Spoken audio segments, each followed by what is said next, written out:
Hello, everyone. This is Nanette Kennedy with Humanities Team and the Evolution Revolution. And this is our weekly Conversations with God book group call. And this week we are doing, not this week, we're reading right now Tomorrow's God. And Mary will let us know what page we are supposed to be beginning on. And we'll get started there in a minute. But first, I think Shavana is going to lead us in a meditation. Lord God, you know what we need. All we can see right here, right now, is that the fires are burning in Australia and the ecosystems are in severe distress, not to mention all the damage to human life. Merciful God, Nanette is still in the hospital, but she's almost out. It's 6 weeks to go. Bless her in every way. And we thank you, God, that this mess, this situation, the political situation, which has escalated over the past several days, we thank you that it's resolved, that love has prevailed, and that all the political leaders are seeing that we're all one and love is the only glue that binds. Amen.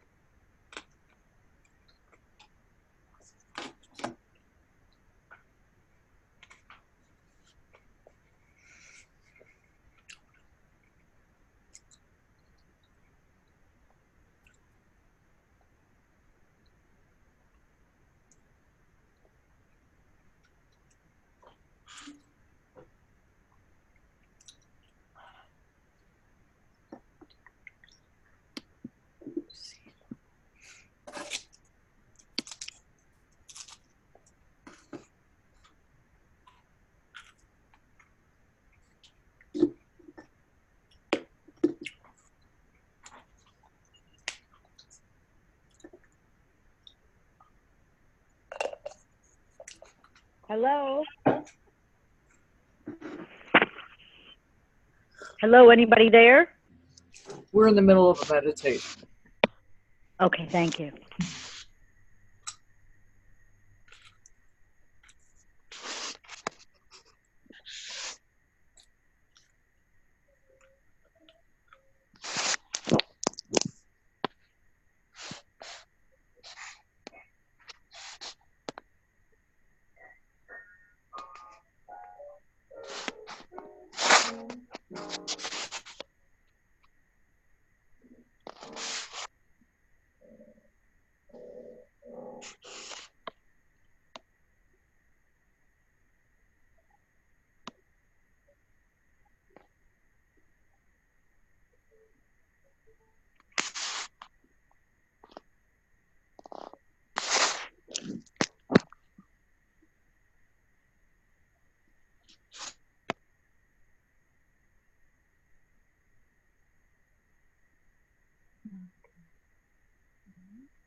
If you'd like to read, Mary, we're good. Okay, thank you. You're welcome.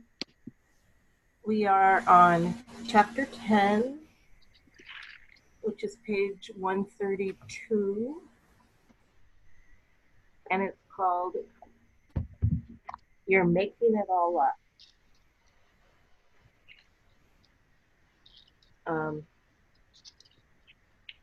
This is Neil. I need to discuss something with you before we go on. Go ahead. I touched on this before when I said that now in this dialogue, I wanted to speak not only my own words, but also the words that I hear being spoken by much of humanity. Yes, go on. There are some people who don't believe I'm having a conversation with God anymore. Well, after that last chapter, they'll be sure of it. Yeah, well, of course there are those who have never believed it, but now even some of those who thought that I was having such a conversation at the beginning are saying that I'm no longer doing that I've lost my connection. Do you know why some people are saying that? Yes, it's for two reasons. First, because of some of the things you are now saying. Yes? People claim that God would not have opinions or comments about real world stuff like politics, economics, education, and so forth. So when you comment like this, they say it is me simply putting words into your mouth. I see. No one else, of course, has put words into God's mouth. Is that it? All the other writers heard directly from God. Is that how it goes? Something like that, yes. All the other writers, meaning the writers of sacred scripture, were not talking about politics and medical questions and, whoa, wait a minute. Have you actually read these holy books? Well, yes. And you don't see any commentary in there about politics or social conventions and issues? Well, of course I do. The Bible is replete with them. So is the Quran. So is the Bhagavad Gita and virtually every other sacred text. They talked about everything from what we should eat to what we should wear to how we should run our societies at every level. So, well, those comments were written long ago. That gives them more authority. If they were written today and had never been heard of before, they'd probably be dismissed as heretical, or at best, their writers would be dismissed as being delusional. Now, I understand this. That's just how things are. When your comments of today have about 200 years of dust on them, perhaps they'll be accepted too. You don't have that kind of time anymore. I know, that's the point being made here. I understand that. So what is the second reason that some people do not believe that you are having a conversation with God anymore? Well, it's as I said before, because I still seem to have questions. People think that I have all the answers now because I've had so many conversations with God. They think that when I continue to ask questions, I'm being disingenuous. They think I already know the answers and that I'm asking the questions gratuitously. I'm not. As I said, I'm asking questions hypothetically. I'm asking the questions that I hear others asking all over the world. But people say that I'm no longer being authentic, that this is no longer a real conversation with God, and that now it's just me who's making it all up. Now we're getting somewhere. You are making it all up. You've been making it all up from the beginning. Do you tell them that? Yes. Well, yes and no. It depends upon what state of consciousness I'm in when we talk about it. If I'm in a place of high consciousness, I can say that and explain that in a way that others can understand. If I'm in a low state of awareness, I'm not even sure that I can deal with that. Why don't you explain what you mean by high consciousness and low awareness? Well, there are times when I'm really much more aware. when I seem to be more open to life and the truth that is bringing me. I can't explain how I get there. I just know when I'm there. Sometimes meditation will do it for me. Sometimes just hearing a song on the radio or listening to a rushing stream or smelling a lilac. It can be anything. I just sort of pop into that state. I just find myself there. Quite literally. Yes, literally, I find myself there. I find myself there. Then there are times when I seem to be stuck in my emotion, in my unreality. That's the only word I can find here. I know very well that what I'm feeling is just something I'm creating in my mind, but I can't seem to stop it, can't seem to pull out of it. This is what I mean when I say I'm in a low state of awareness. I'm usually pretty insensitive to others when I'm in this place. I'm not aware of much of anything except my own feelings, and those are usually pretty heavy. I mean, I'm not thinking about sunshine and lollipops here. I might be stressed about something, worried about something, or maybe I'm just walking around in a daze, not enough sleep, that sort of thing. Anyway, that's what I mean by being in a high consciousness state or in a low state of awareness. And when you're in a low state of awareness, you can't deal with the fact that you've been making this whole dialogue all up from the beginning. No, not when I'm in a place of low consciousness or low awareness.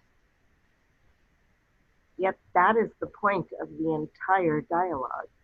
That is the point of all the conversations with God books. The point is that you're making it all up. With regard to your books, your outcomes, your whole life, you're making it all up. All of you are. Everyone on the planet is, every moment. People in low consciousness can't accept that. Insulting them isn't going to help. I didn't mean that the way it sounded. I'm in that group too plenty of the time. I can't accept that. I can't see it when I'm in a place of low consciousness. I'd like to say that these days I'm in a place of high consciousness all the time, but I'm not. Do you feel you have to be? Sometimes, yes. Sometimes I feel that way. I feel that others expect it of me. Do you expect it of yourself? Sometimes, yes. Well, it would benefit you to stop that. Not expecting to be in a place of high consciousness all of the time is your only chance of being in a place of high consciousness all of the time. Huh? The moment you expect to be, you are not.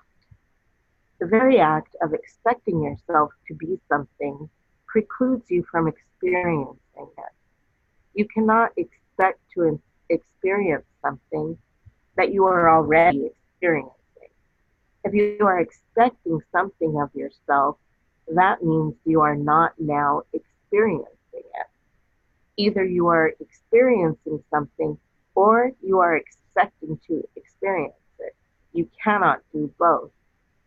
Expectation places what you wish to experience into the future. Remember that. Expecting something pushes it away from you. Not wishing or needing to be in a place of high consciousness all of the time may be the surest sign that you are there. So be careful not to create pictures of what high consciousness looks like. Sometimes high consciousness looks like simply not having to be in a state of high consciousness. In other words, being okay with whatever state of consciousness you are now in can be a very high state of consciousness. When you are not okay with this state of consciousness you are now in, you wish for more. And wishing for more of anything always lowers your state of consciousness because it causes you to feel that you do not now have what it is you wish for and therefore cannot now be totally happy. And that is the lie about you. You can always be totally happy with exactly the way things are right now. It is the master who knows this. Yet if that is true, why bother trying to change things? Being happy right now and choosing to change things right now are not mutually exclusive.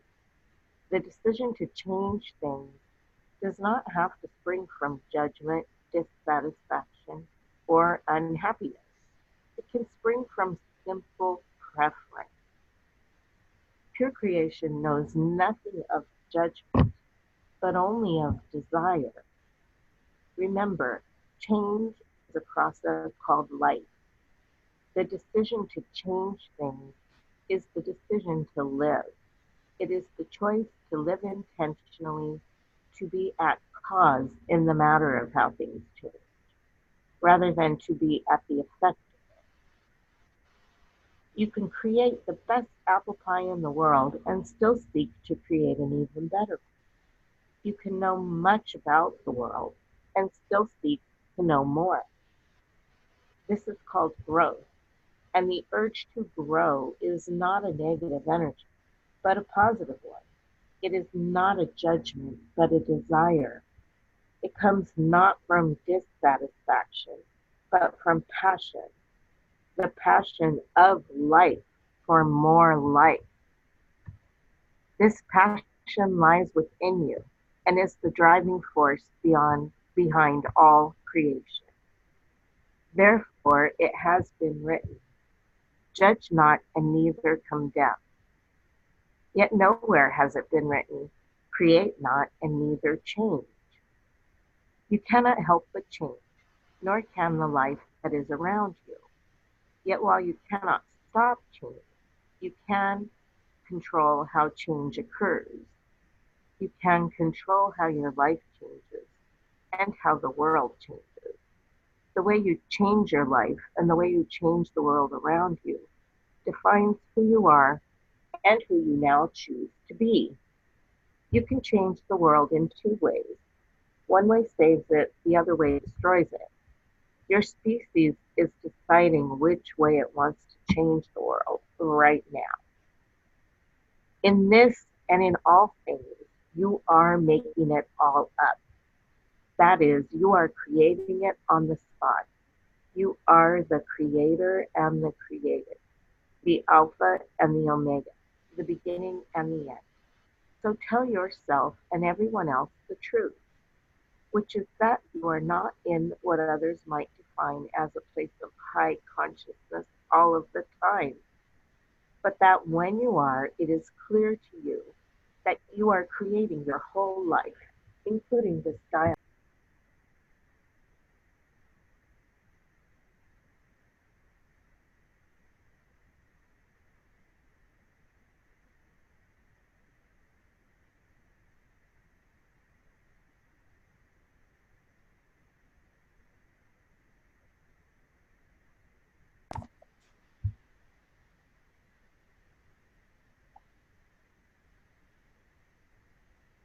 You could use a new idea about God, you know that.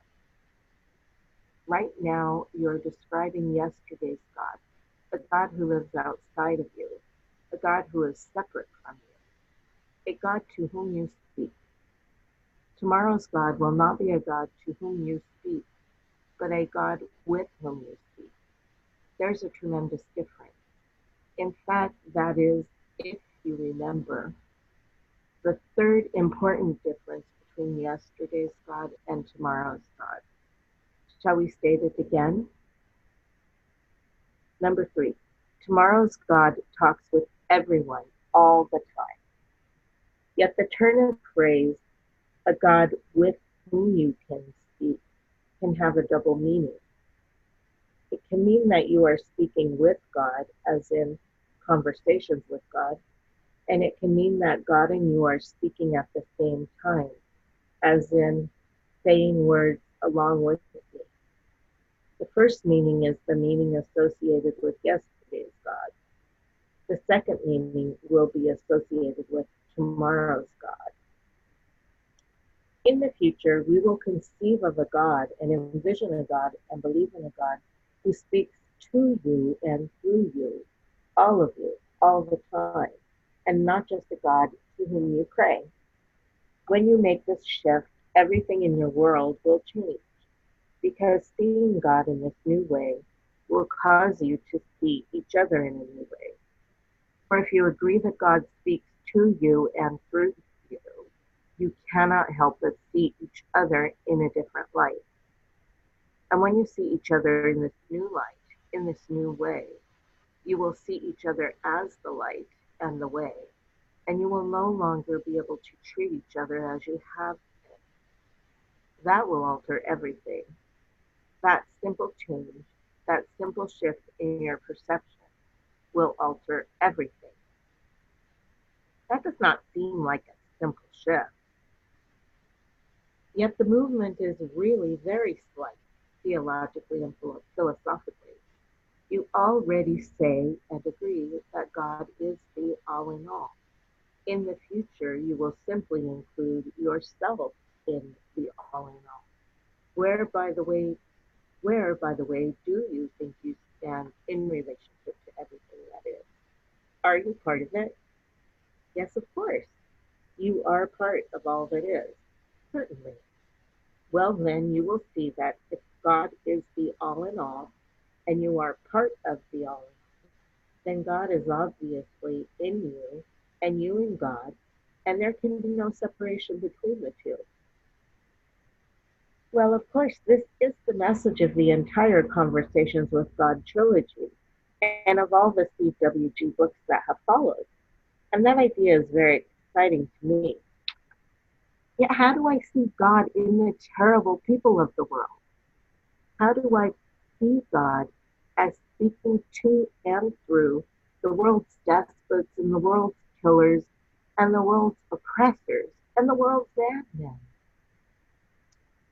Until you see God in the face of your enemy, you cannot see God at all. For in truth, there is no such thing as an enemy. There is only that part of you which is in contrast to another part of you. God doesn't exist for you if he exists for you only in the things and the people you like. God isn't real for you if she is experienced by you only in those things with which you agree. The real master is the one who knows and understands that God exists in, as, and through all things. That God is absent from no one and nothing. If that is true, how can some people act the way they act? People act in ways that are not beneficial to themselves or others when they have forgotten who they are. Why have they forgotten? Because they have been taught to, because they have been told to. Your ancient cultural stories tell you of your separation from the divine, and most modern societies repeat some version of that story to their offspring to this very day. It is all part of the cycle of forgetting and remembering that is life itself. Remember, I've told you that you are moving in a circle from the fullness of knowing to the emptiness of forgetfulness, to the fullness of knowing again, from oneness to separation to oneness again, from total consciousness to unconsciousness to total consciousness again. This movement, this process is the coming and the going, the appearing and the disappearing, the being and the non-being, and what you have called the living and the dying. But what can we do when people act in ways that hurt us? Remind them of who they really are. But first, you must remember who you really are and act like it. When people hurt you, it is very often an opportunity for reconciliation.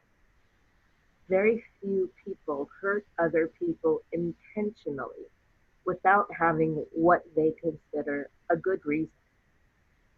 When someone has hurt you, you can do one of several things. You can A, defend yourself, B, attack back, or C, find out what they thought their good reason was. Learn why they attacked you and seek reconciliation, mutual forgiveness, and collaboration on the reconstruction of your relationship. I have told you in this and other writings, all attack is a call for help. When you know this, you begin at once to look deeply into the question of what kind of help is being called for. You might even ask directly. Try saying, please tell me, what hurts you so much that you feel you have to hurt me to heal it?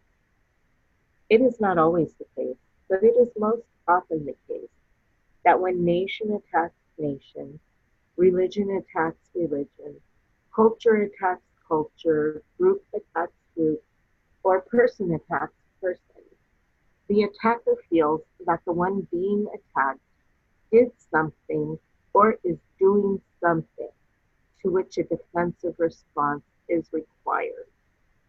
When you find out what it is that your attacker was imagining he had to defend himself against, you have gone a long way toward healing both you and the attacker. Healing opens the door to recognition, that is, to recognition, or knowing again who you really are. You are one with the divine, and so is your attacker. Your opportunity is to remind the attacker of that. How do you remind a madman that he is God? Most of the time, the problem is that he already thinks that. When people think they are God, but act insanely, then they have not only forgotten who they are, they have also forgotten who God is. Your opportunity then is to remind them of who and what God is, and see if they want to step into that. I am going to remind others of who and what God is. You may if you choose. This is the invitation of the new spirituality. This can become the assignment of humanity's team. And just exactly what we are supposed to say. Love. Say that in a word, God is love. And freedom. In a word, God is freedom. And joy. In a word, God is joy. And peace. In a word, God is peace. And unity. In a word, God is unity. These are the grandest aspects of God and life. And when people are being anything other than these things, they have forgotten who they are in their grandest version. Your opportunity is to remind them. You are all messengers, and you have only one message. I see you. That is the only message you will ever need. I see you. I see the real you. I know you. I know the real you. I love you. I love the real you. You cannot fool me. I know you and I know who you are. You can act in any way that you wish, but I will not change my mind about you. I know who you really are. I see you and I will always see you. You cannot disappear. You cannot hide. You cannot change or lose your identity. You cannot be something you are not. You can act as if you are something you are not, but you cannot be something you are not. I will always see what you are being. I do not care what you are doing, because what you are doing is not who you are. I will always see you at the level of being. I see you. I see who you are. Nothing that you do can blind me to that. That is the only message you ever need to send to anyone. It will heal everything. End of chapter.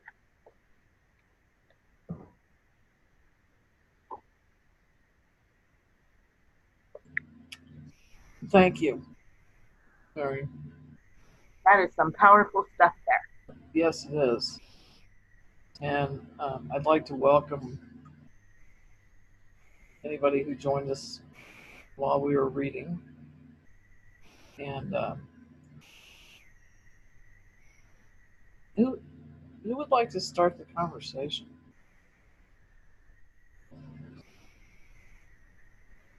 Well, I would like to welcome Polly.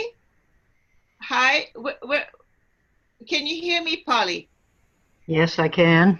Okay, good, because I can certainly hear you. I'd be grateful for you to turn off your volume when you're not speaking. Okay. Thank you. Where are you, Polly? In Connecticut? Okay. I'm in Canada, and Anne is in London, England. Bima's in Sweden. Angela's in England. So Sarah. And Ashana is in British Columbia, Canada.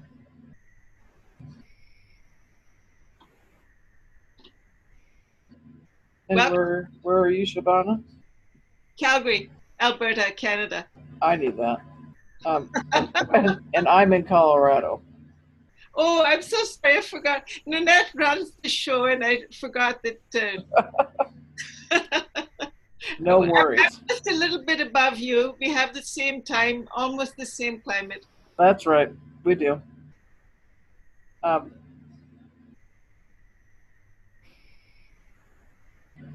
Okay, I'm trying to. That was a packed chapter, as Mary said, in different words than I put it. But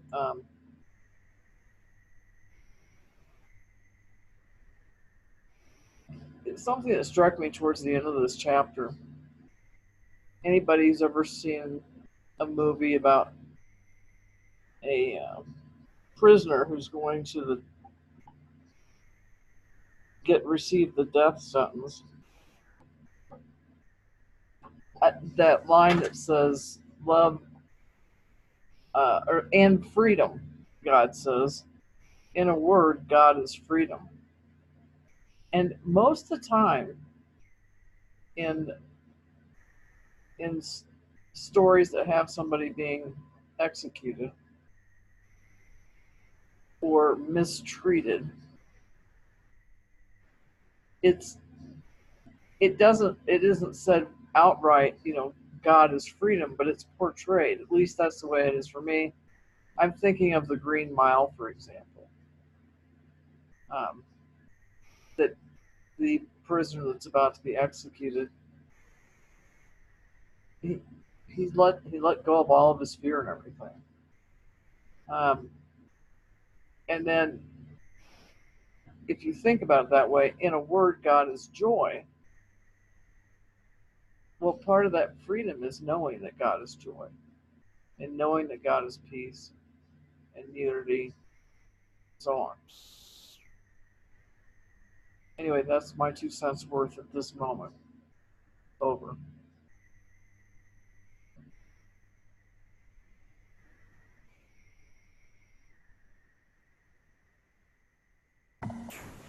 My 2 cents is just how timely this chapter was to read after the slight discussion before we started about what's going on in the world and, the trouble I have sometimes seeing God in the people who I think are doing terrible things, and just how it really was kind of the answer to a prayer of how I understand how God is in everyone, even when they're doing things that I really don't understand, and how I just need to reframe that as separating being from doing.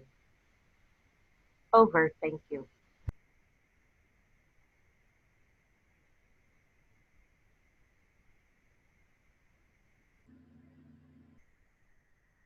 Agreed. Anyone else want to add to that?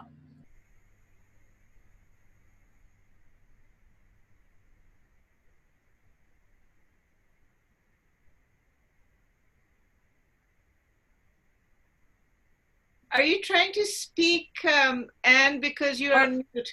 Oh, sorry. Yeah, I've done it now. Thank you. Yeah. I wanted to say something. I think in the reading somewhere it said one of the ways of operating is creative and the other one is destructive.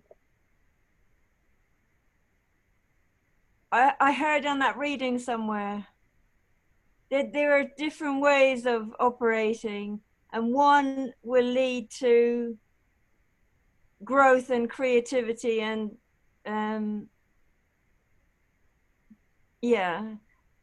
life, and the other one leads to destruction. So presumably that's kind of what happens. What we can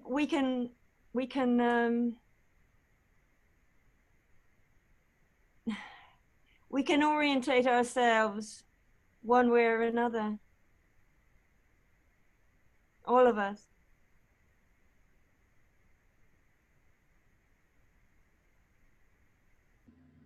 Agreed. And I like how you put that out there, Anne. I was trying to find that where we heard that, and I wasn't finding it, but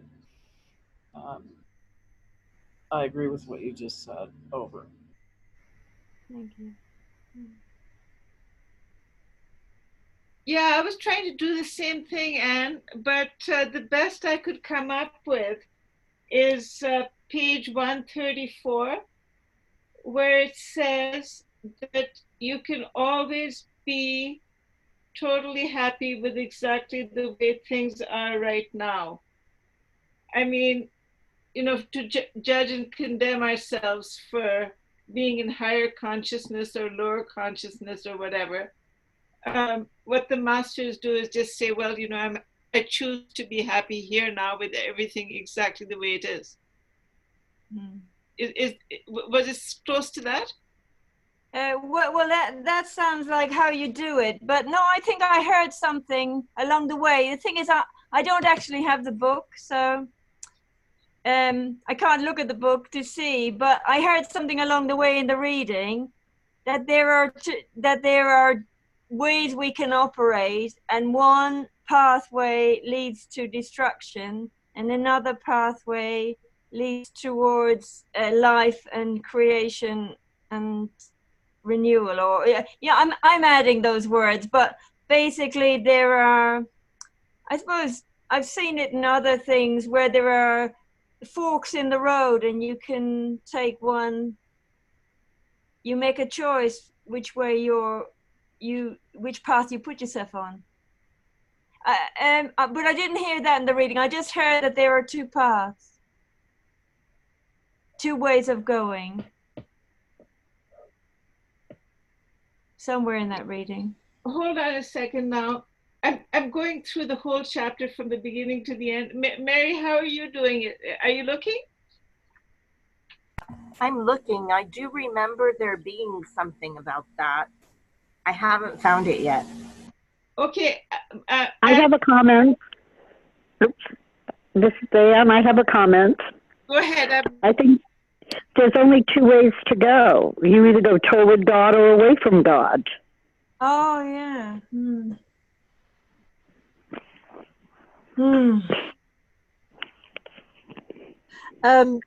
Neil talks about this, or God talks about this throughout the CWG books, and he says that if you look at the letters of create and react, they're the same letters but just in a different order. And given any situation that we find ourselves, we can either create from that situation or we can react to it. So he does mention that throughout CWG. And the creation will lead us on one route and the reaction will lead us to another.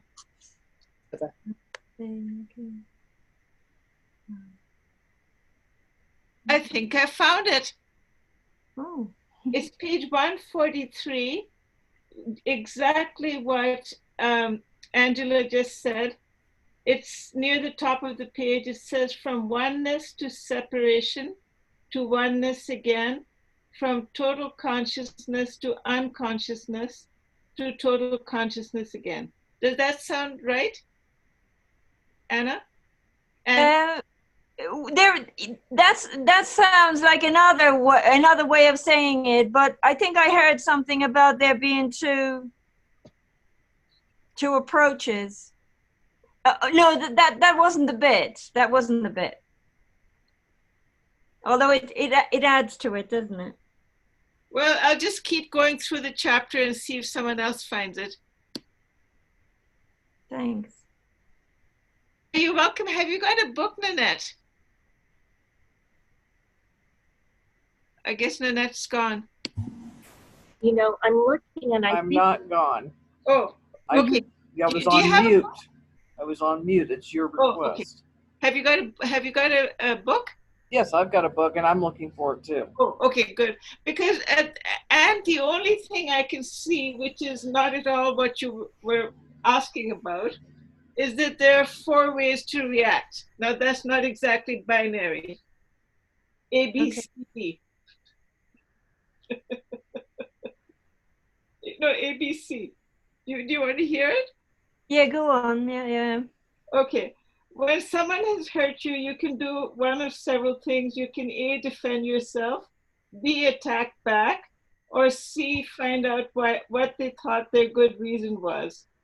Learn why they attacked you and seek reconciliation, mutual forgiveness, and collaboration on the reconstruction of your relationship.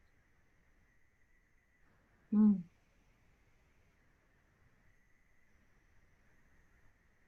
And when we started the meditation, I was just wondering what to do, because what's happening right here, right now in the world is this new tit for tat between the US and Iran. It's very scary. So I don't know if anyone has any ideas on how this is going to work out. I'm just terrified about it. I wanted to say back to Anne's question, going through the chapter, I see that it talks about creation. I don't actually see anywhere where it mentions destruction specifically by word. And I think we just sort of associate it. But one of the things that it talks about is the whole change thing and like the difference between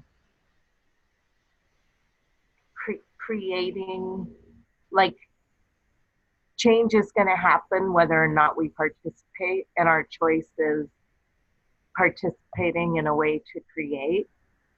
And maybe that's goes to what you were hearing, because that was one of the things that jumped out at me when I was looking through right now. And interesting. Yeah. And also the thing that Shvanavan mentioned. And what's interesting is how, you know, I, like you, associated destruction, even though I don't think that the word was actually said in the chapter. Yeah, probably. No, but somebody said earlier, which I think is not in the book, but anyway, that we can react and go with our reaction, or we can respond, which is taking the time to see how we wish to respond to the situation rather than just react to it. We go under being conscious or being unconscious. Most of my reactions are unconscious, but the way that I respond is a choice. Yeah. I think too that there's a paragraph, and my pages are off, so I'm not going to even try to get you to the page, but it's a paragraph in the last, for me it's in the last couple of pages. God says, because they have been taught, well, Neil says, why have they forgotten? Because God says, because they have been taught to, because they have been told to. Your ancient cultural stories tell you of your separation from the divine, and most modern societies repeat some version of that story to their offspring to this very day. It is all part of the cycle of forgetting and remembering that is life itself. Remember, I have told you that you are moving in a circle from the fullness of knowing to the emptiness of forgetfulness to the fullness of knowing again, from oneness to separation to oneness again, from total consciousness to unconsciousness to total consciousness again. This movement, this process is the coming and the going, the appearing and the disappearing, the being and the non-being, and what you have called the living and the dying. Now, I don't think that's exactly, Anne Derby, I don't think that's what you were saying. But that's as close as I can come up with. But I did see something that said something about separation is what happens, like when you're reading about war. But you know what? When it was written about war. But I was also, when we first got started, because my pagination is off, I was reading the previous chapter as fast as I could, trying to find out where Mary was when I found out that Mary was in the next chapter. So I might be mixing up the two chapters and what they offered, but that's all I've got for right now. Over. Marvelous. Well, that's lovely because you add all these extra bits. And I have to get the book, so obviously what I heard, so it might be there, it may be there somewhere, you know. I found it. Oh, really? It says you can change the world in two ways. One way saves it, the other way destroys it. That's it. Your species is deciding which way it wants to change the world right now. There it is. Wow. Thank you. We have a choice. It doesn't matter about what these crazy guys do. But I think the thing is not to be afraid, but we have the choice in our own small way. And that helps everything somehow. Well, that's where that line comes in, that God is freedom. Yeah, God is freedom. Wow. Well, I think the one other point, I don't know if I can say this right, but it's like freedom is my power to be free of my reactions. Oh. You know, like to not have to be what I'm reacting to, in other words, not getting plugged in by my own stuff that's getting in the way of how I might really like to respond to something. Not being caught by it. And Anne, you bring up a really good point.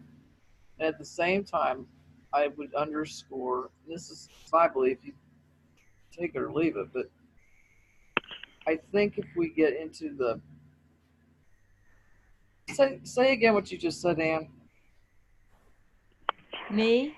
Oh, no. No, I think Anne from Boca. I'm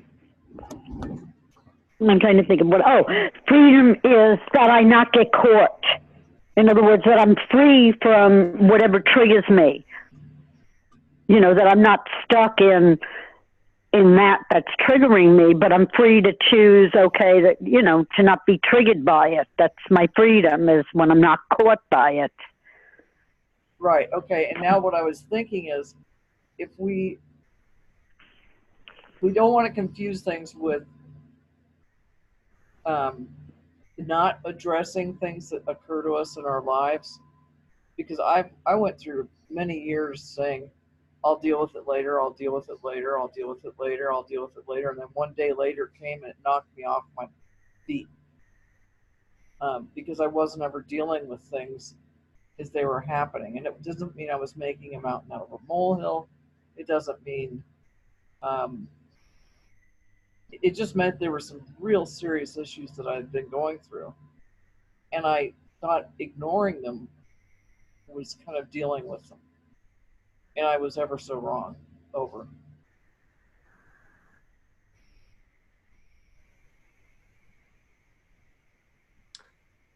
Okay. If it's okay, I would like to read a little bit more from where that passage was that I just read. Okay. It's sort of significant. Sure I'm not moving. Yeah. Therefore, it has been written, judge not and neither condemn. Yet nowhere has it been written, create not and neither change. You cannot help but change, nor can the life that is around you. Yet while you cannot stop change, you can control how change occurs. You can control how your life changes and how the world changes. The way you change your life and the way you change the world around you defines who you are and who you now choose to be. And then it's that part. You can change the world in two ways.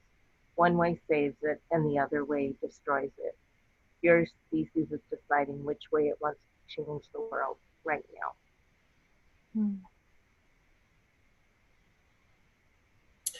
I'd like to add something in here. Yesterday I saw a lady, and she was talking about her mother-in-law and how in the 80s, when she feared the Depression and when she feared the nuclear war, her mother-in-law had told her, she said, don't worry, she says, because if there is a nuclear war, we're all gone. And in other words, it's like, well, there's no one to miss me and I'll have no one to miss. And, you know, what's inevitable is it's not worth the worry. And I thought that was kind of a neat way of saying that. And then the other part about difficulty with people is I have a lady that I've known for a while, and some of her actions have been disturbing.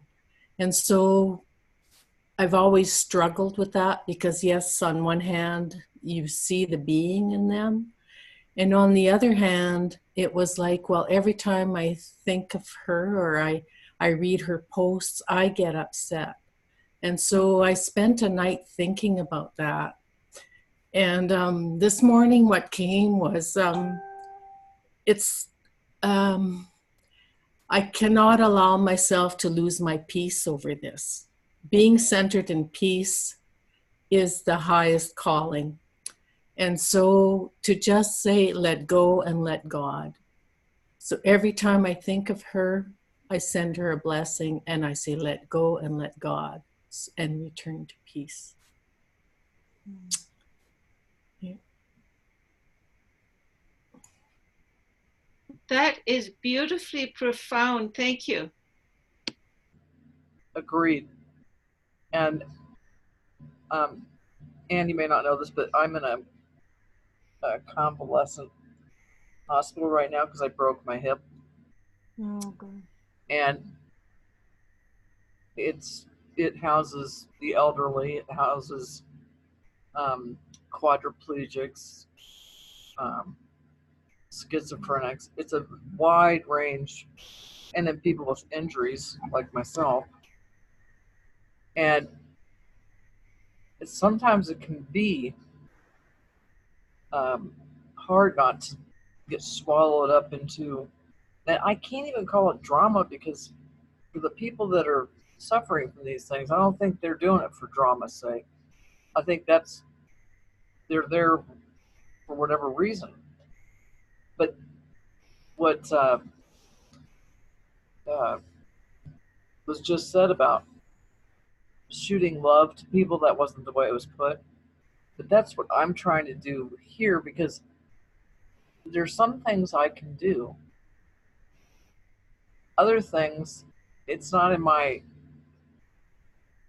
I don't want to say, I wasn't trained to deal with a lot of things that are going on here. But what I can do is I can say in my mind, you know, I love you and you are loved. And I've tried it a couple times out loud. And if the people are not with it, it's a whole different ballgame. So it, for me, has to be kind of a silent thing. And where I feel it's appropriate, I can say things. allowed like you are loved. But I think that's a really important aspect to all this. Over. Oh yeah. Can I say something? Can I? Is it okay to speak? Yeah. Yes. That's really interesting what everybody said there. And what I've been told is that just reflect on how it makes you feel, and stay with yourself and what you can learn about yourself. How you are, like the peace in you is disturbed due to whatever is happening, and work with that, stay with that and work with it. And things will come up and we learn things, and the more they say know thyself and nothing in excess, and you understand it all of it. But that's like you learn all the teachings that are there wherever we find ourselves, by reflecting on how we're being triggered. It's a growth, it's a choice for growth, isn't it? And that's a choice towards creation. Beautiful, just lovely. Thank you. Very, very helpful. Yes.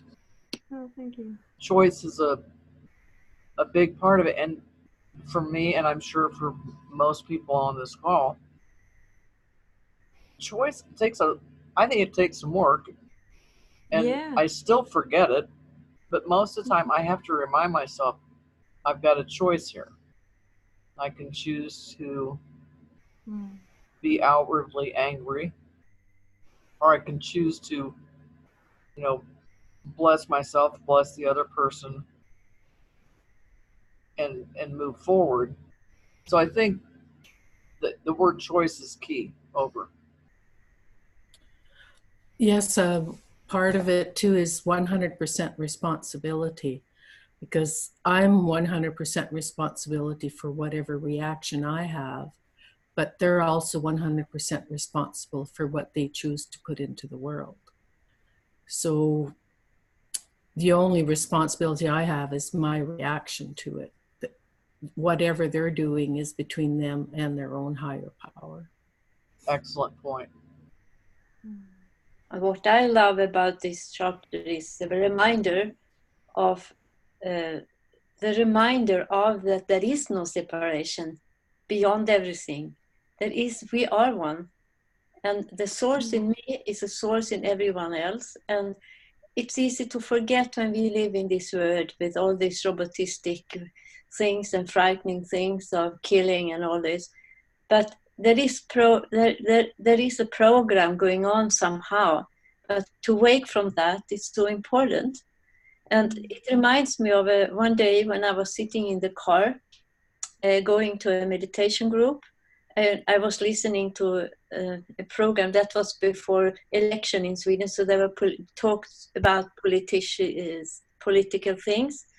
And I was not interested, and I got so tired because there is so much separation and ego. It's not the spiritual source in it. So I just put it down. I ended the radio. And then there came inside me a message, send light to them. Send light. So I turned it on again. And when I did this, some person said, all politicians actually should meditate every morning. Wow. I've never heard anyone saying, so we can influence the energy by. So I think this message for me is very much reminding me of how important it is where I am in myself all the time, because that's a mirror for others the best I can.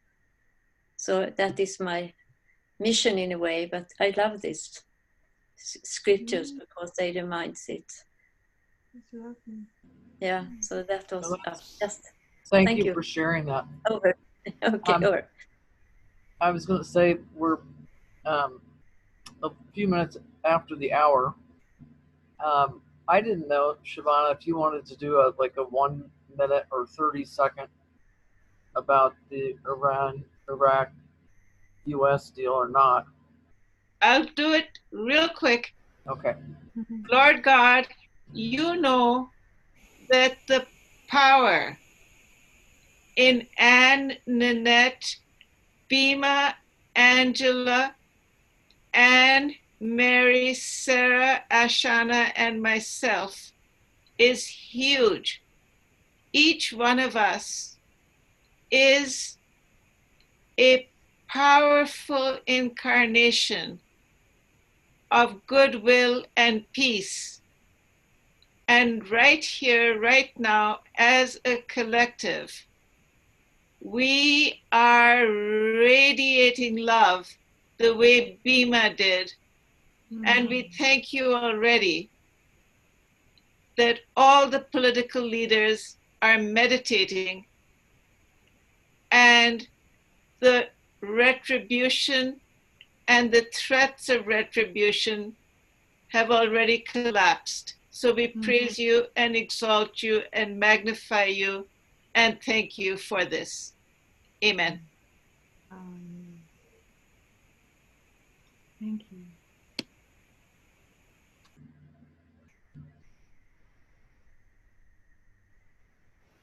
Thank you, Shabana. We're going to cut it a little short since we're over time, but I'd like to thank everybody for being here and Thank you, everyone. everybody's participation. And everybody, you're welcome. And Happy New Year. Yes, oh yes, it's Happy New Year. It's our first one of the 20s, of the roaring, Yeah. the roaring 20s for us. Yep. Yep. And I think what we'll, The new Roaring 20s. yeah, the new roaring 20s. And we'll just, keep on keeping. And as we mentioned so often on these calls, it's groups like these that make, we've all said this in different ways. This is like my church is coming to this call and discussing. This is pretty special, guys. What we Yes. had here is very, very special. I agree. I agree. And we'll just keep on keeping, and we'll see you next week at the same time. And know that I love you all and appreciate you all. I love you too, Nanette. Appreciate you too. All right. I love you all and appreciate you all too. Same here. I love you all. Appreciate this very much, all of you. Thank you, Mary, for the beautiful reading. Yes, thank you, Mary. Thank Yep. you for the opportunity. Have a great week, Okay, everybody. everyone. Thank you. Okay, see you next week. Bye. Bye-bye. Bye. Bye.